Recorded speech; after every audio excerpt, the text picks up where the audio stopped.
تمام حمد ہے اس خالق ازل کے لیے، سکون جھیل کو دیتا ہے جو کنول کے لیے، اور میں اس کے نام سے کرتی ہوں ابتدائی کلام کہ جس کے نام فرشتوں نے بھی سنبھل کے لیے۔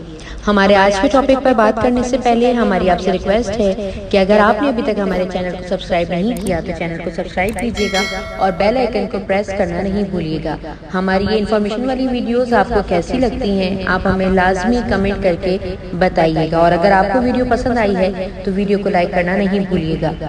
گرمیوں کے آتے ہی، یا یوں کہہ دوں کہ عید قربا کے آتے ہی، جہاں بچوں کے چہروں پر خوشی آتی ہے وہاں گھر کی خواتین کاموں کی ذمہ داری سے ڈبل ہو جاتی ہیں، یعنی کچن کا کام بھی بڑھ جاتا ہے اور اس کے ساتھ ساتھ صاف صفائی کا خیال بھی اتنا ہی رکھا جاتا ہے۔ وہاں ایک چیز جو ہمیں سب سے زیادہ پریشان کرتی ہے وہ یہ ہے کہ مکھیاں بہت زیادہ تنگ کرتی ہیں، اور حقیقت بھی ہے کہ ایک چھوٹی سی مکھی اگر ہمیں تنگ کرنا شروع ہو جائے تو بہت زیادہ الجھن ہوتی ہے۔ چلے آج بات کرتے ہیں یہ بیکار سا انسیکٹ کتنا کارآمد ہے اور اس کی دنیا پر کیا اثرات ہیں۔ قول رسول بھی ہے کہ اس کے ایک پر میں شفا اور ایک پر میں وبا ہے۔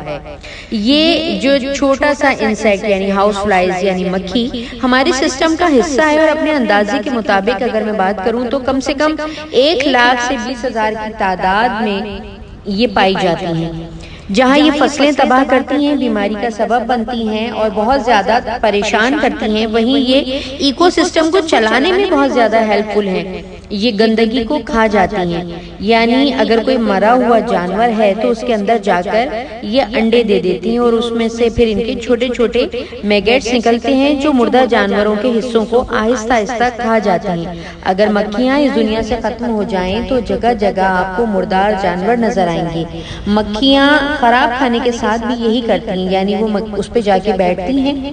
آپ کو اکثر و بیشتر کچروں کے ڈھیر پر بڑی تعداد نظر آتی ہوں گی، اور وہ وہاں اپنے انڈے یعنی میگٹس چھوڑتی ہیں اور وہ اس کھانے کو کھا جاتی ہیں۔ یعنی ایک طرف یہ ان چیزوں کا خاتمہ کرتی ہیں جو صحت کے لیے مضر ہیں۔ مکھیاں پودوں کے لیے بھی بہت اہم کام کرتی ہیں۔ 80% پولینیشن کا کام مکھیاں کرتی ہیں، اور وہ چیز جو بچے بوڑھے بزرگ سب شوق سے کھاتے ہیں وہ ہے چاکلیٹ۔